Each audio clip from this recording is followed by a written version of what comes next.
হেই হোয়াটস popping everybody, আশা করছি আপনারা সবাই অনেক ভালো আছেন। সো আমরা আসলে যখন কথা বলতে যাই, আমরা যখন স্পিকিং করি, তখন আমরা কি চাই যে আমাদের স্পিকিংটা যেন একটু ডিফারেন্ট হয় এবং আমাদের স্পিকিংয়ে যেন আমরা ভ্যারিয়েশন আনতে পারি। সো এর জন্য আমরা কি করতে পারি? এর জন্য আমরা যা করতে পারি তা হচ্ছে অল্টারনেটিভস ইউজ করা। সো আমরা যদি অল্টারনেটিভ ইউজ করি তাহলে কিন্তু একই ধরনের কথাকে আমরা অনেক ওয়েজে বলতে পারি এবং আমাদের কথার মধ্যে ভ্যারিয়েশন আসে, আমাদের কথাটা ডেফিনেটলি অনেক স্মার্ট হয়ে যায়।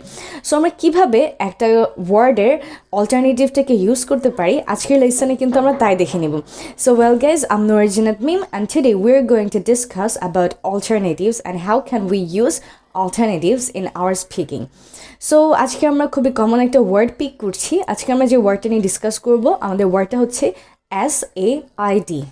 সো প্রথমত বলে নেই, এইটাকে কিন্তু আমরা অনেকেই মিসপ্রোনাউন্স করে থাকি। আমরা কিন্তু এই ওয়ার্ডটাকে এইভাবে বলে থাকি said, he said, she said, তারা বলেছিল, সেইড।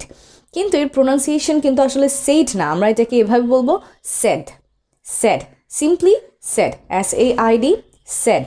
সো নেক্সট টাইম থেকে আমরা যখনই এই ওয়ার্ডটাকে প্রোনাউন্স করবো আমরা এভাবেই বলবো I said, he said, she said, they said, এভাবে। সো ওয়েল, আজকে আমরা দেখবো যে সেড এটা খুবই কমন একটা ওয়ার্ড। আমরা বলতে গেলে আমরা ডে টু ডেইলি লাইফে এই ওয়ার্ডের ব্যবহার করে থাকি। একটু আমরা দেখে নিই যে আমরা এই যে সেড এটার বদলে আরও কী কী ব্যবহার করতে পারি। ফর এক্সাম্পল, ধরুন আপনাকে কেউ কোনো একটা কমান্ড করেছে, আপনাকে কেউ কোনো একটা কাজ করতে বলেছে, তো সেই ক্ষেত্রে আপনি কি বলেন যে he said me to do this work. আমরা কিন্তু এই কথাটাকে এভাবেও বলতে পারি he commanded me to do that work, commanded.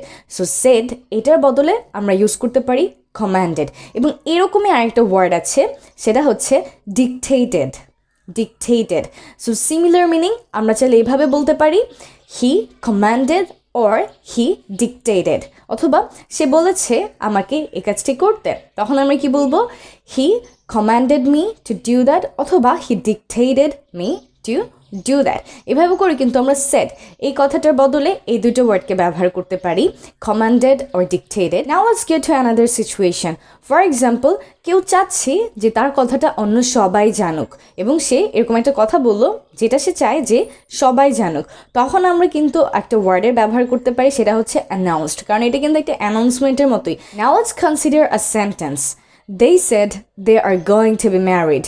তারা বলেছিল যে তারা বিয়ে করতে যাচ্ছে। সো এটা কিন্তু একটা অ্যানাউন্সমেন্ট, তাই তো? সো আমরা কিন্তু এখানে they said এটা না বলে কথাটাকে এরকম করে বলতে পারি they announced that they are going to be married. That's it. তো নেক্সট টাইম থেকে যখন এরকম কোনো অ্যানাউন্সমেন্টের টাইপের কথা আসবে, সেইখানে কিন্তু আমরা সেডের বদলে announced, he announced, she announced or they announced, এভাবে করে কিন্তু সেডের অল্টারনেটিভ হিসেবে আমরা অ্যানাউন্সডকে ইউজ করতে পারি। এখন ধরুন আপনাকে কেউ কোনো একটা রিকোয়েস্ট করছে, এরকম আমরা যখন কোনো রিকোয়েস্ট কথা বুঝাই তখন কিন্তু আমরা সেই জায়গায় requested or insisted or enquired এই ওয়ার্ডগুলোর ব্যবহার করতে পারি।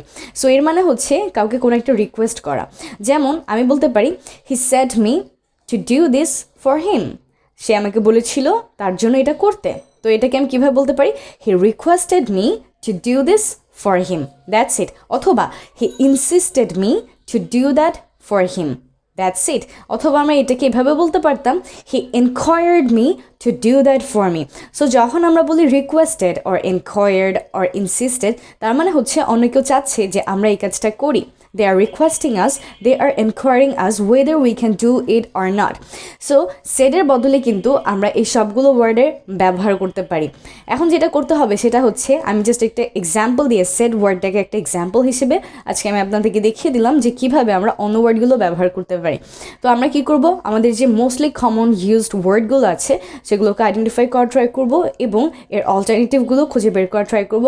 অ্যান্ড যেটা মোস্ট ইম্পর্টেন্ট সেটা হচ্ছে আমাদেরকে চেষ্টা করতে হবে সেই অল্টারনেটিভসগুলোকে আমাদের স্পিকিংয়ের মাঝে ইনসার্ট করার জন্য, তাতে করে কিন্তু আমাদের স্পিকিংটা অনেক অনেক স্মার্ট হয়ে যাবে। So I am hoping to see you guys real soon. Stay connected to 1 Minute English with me and stay connected everywhere in the YouTube channel, Facebook page, Facebook group and also in TikTok and Instagram account. সব কিছু link কিন্তু description boxে দেওয়া আছে। And don't forget to subscribe this channel and don't forget to share this lesson. I'll see you guys real soon. Till then, stay blessed and stay connected. Allah Hafiz. Ta-ta!